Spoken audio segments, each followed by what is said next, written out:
ta présence, c'est le ciel pour moi. Alléluia. Gloire soit rendue à Dieu. Qu'est-ce qui pourrait me ressembler dans la grâce que Dieu m'a faite depuis 30 ans où il m'a donné de le connaître?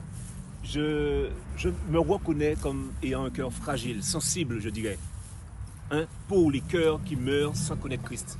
Donc j'ai vraiment à cœur de pouvoir parler de Christ, et c'est ce que nous faisons. Parler de Christ dans les hôpitaux, dans les prisons, dans les maisons de retraite. C'est là notre fardeau, c'est là notre cri.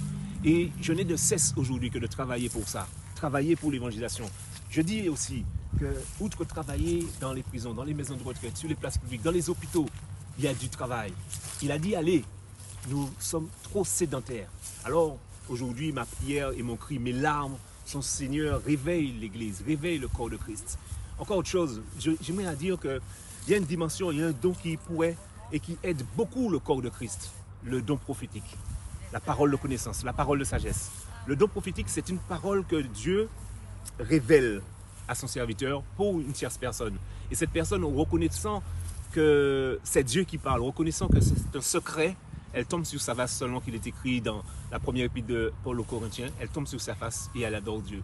Donc deux dimensions qui nous ressemblent, qui ressemblent au ministère que Dieu m'a donné depuis ces 30 ans où il m'a donné de le connaître, c'est la prophétie et l'évangélisation. Que Dieu vous bénisse et à bientôt sur notre plateforme téléphonique, notre site web et également sur nos temps de visioconférence. Merci beaucoup. Dans le nom puissant de Jésus, nous avons